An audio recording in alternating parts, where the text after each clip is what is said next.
नमस्कार, आप देख रहे हैं VP न्यूज़। और अभी हम बहुजन समाज पार्टी का 3 दिवसीय कैडर क्लास राजगीर में जो चल रहा है, यहाँ पर बिहार के कोने कोने से लोग आए हैं और यहाँ पर हर तरह के लोग आए हैं। कुछ ऐसे लोग हैं जो साहब के साथ में काम किए हैं, तो ऐसे में एक हमारे बीच में है, मैं इनसे जानता हूँ। सर, आप पहले अपना परिचय बताएं, कहाँ से हैं और क्या नाम है आपका? मेरा नाम बिंदेश्वर राम है। सीतामढ़ी ज़िला के परसौनी प्रखंड में घर है। मैं वहाँ BSP में ज़िला प्रभारी हूँ। उसके पहले मैं टीचर था। हाँ, BSP का यहाँ पर 3 दिवसीय कैडर कैंप चल रहा है। ये कैडर कैंप चलाने की क्या ज़रूरत है?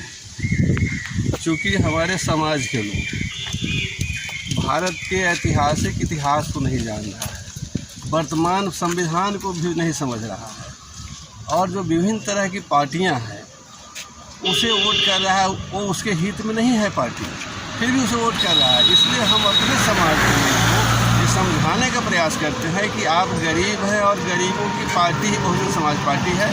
गरीब के हित इसी में निहित है। इसीलिए यहाँ पर हमारे जो प्रशिक्षक लोग हैं, लोगों को समझाने का काम कर रहे हैं कि हम 85 वाले बहुजन समाज के लोग हैं और बहुजन समाज पार्टी एक हमारी है, उसे हम वोट देंगे तब वही बहुजन समाज का कल्याण है। इसलिए हम लोग यहाँ पर प्रशिक्षण ले रहे हैं। प्रशिक्षण के बाद युवा क्या करेंगे? प्रशिक्षण के बाद युवा की भी ड्यूटी बनेगी, क्योंकि युवा तो पढ़ाई छोड़े नहीं, शिक्षा छोड़ना नहीं है। शिक्षित होंगे तब समझदारी आएगी कि मनुवादी व्यवस्था में, हिंदू धर्म की व्यवस्था में हमारे समाज के लिए कोई अधिकार था ही नहीं। और बाबा साहब का जब संविधान मिला है तो सबसे बड़ा अधिकार मिला हमें पढ़ने का, सबसे बड़ा अधिकार हमें मिला वोट डालने का। क्योंकि हम पढ़ करके हम समझदार हो जाएंगे, समझदारी हम में आएगी, तब हम देखेंगे कि हम वोट भी समझदारी के साथ हमारे हित में जो पार्टी काम करने वाली है, अर्थात बहुजन समाज पार्टी ही काम करने वाली है।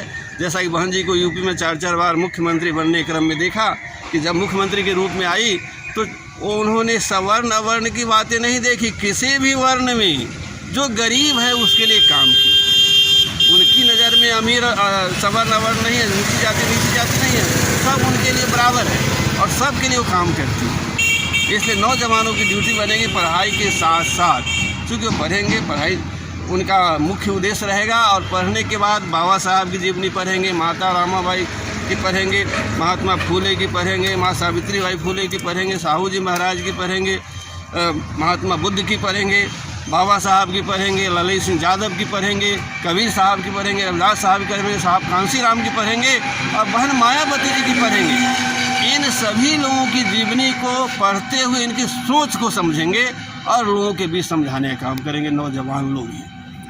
बाबा साहब ने एक स्लोगन दिया, शिक्षित बनो, और उसके बाद भी उन्होंने कहा कि मुझे पढ़े लिखे लोग ने धोखा दिया। बिल्कुल सही, बाबा साहब ने कहा शिक्षित बनने के लिए कहा, इसलिए कि देखा कि शिक्षा के न होने के कारण ही हमारी दशा दुर्दशा समाज की थी, पूर्वजों की थी, और शिक्षित लोगों ने ही हमारे मिशन में धोखा दिया। एक कहना उनका बिल्कुल सही है, क्योंकि हम शिक्षित बन गए, पढ़ लिख करके master, doctor, engineer, SP, collector सब बन गए, लेकिन बाबा साहब ने जो शिक्षित बनने के बाद जो हमारे पीछे छूटा हुआ अशिक्षित लोग हैं उन्हें समझाने के लिए कहा, उसे वो समझा नहीं रहे हैं। वे अपनी बीवी और टीवी में लग गए हैं, अपने विकास में लग गए हैं और मिशन की ओर, बाबा साहब संविधान की ओर ध्यान नहीं देते हैं, उनकी त्याग तपस्या पर ध्यान नहीं देते हैं। इसलिए उन्होंने कहा कि हमारे मिशन में हमारे समाज के पढ़े लिखे लोगों ने ही धोखा दिया। क्या, कैसे बहुजन समाज पार्टी आगे बढ़े, क्या करना होगा? बहुजन समाज पार्टी को बढ़ाने के लिए पहले ही मैंने कहा कि भारत के मनुवादी व्यवस्था को हमें समझाना होगा समाज के लोगों को कि उसमें क्या आपकी दशा थी, क्या दुर्दशा थी। आपको तो कोई अधिकार ही नहीं था, आप उपेक्षित वर्ग के लोग थे, अब सताए गए लोग थे, ये समाज में था। और फिर बाबा साहब ने, क्या आपका प्रश्न था? बहुजन समाज पार्टी आगे कैसे बढ़े? तो फिर बाबा साहब जो संविधान दिया तो उसके पीछे हम नहीं जाना चाहते हैं। हम साहब कांसी राम के यहाँ से ही लेते हैं। साहब कांसी राम को बहुजन समाज पार्टी इसलिए बनाने की आवश्यकता पड़ी कि कांग्रेस में, कम्युनिस्ट में और बीजेपी में हमारे लोगों के तरक्की के लिए कोई जगह ही नहीं था, कोई सोच ही उस सबकी नहीं थी। तो बाबा साहब का इशारा ही उन्होंने देखा, बाएँ हाथ में संविधान है कांच में और दाहिना हाथ ऊपर की ओर है कि अपने मुक्ति के लिए सत्ता के मंदिर पर अधिकार करो। तो जब तक हम राजनीतिक पार्टी नहीं बनाएंगे तो सत्ता पर अधिकार कैसे करेंगे। इसलिए साहब ने 14 अप्रैल 1984 को बहुजन समाज पार्टी का राजनीतिक दल की स्थापना की। इसके माध्यम से हमारे 85 वाले सत्ता की शिखर पर जा सकते हैं और तब अपने 85 वालों के लिए काम कर सकते हैं। इसलिए हमें बहुजन समाज पार्टी को ही वोट देना है और लोगों को समझाना है। बहुत बहुत धन्यवाद। और न्यूज़ कैसी लगी, वीडियो कैसी लगी, आप प्रतिक्रिया जरूर दें। जय भीम। तो वीडियो कैसी लगी कमेंट में अपनी प्रतिक्रिया दें, वीडियो को शेयर करें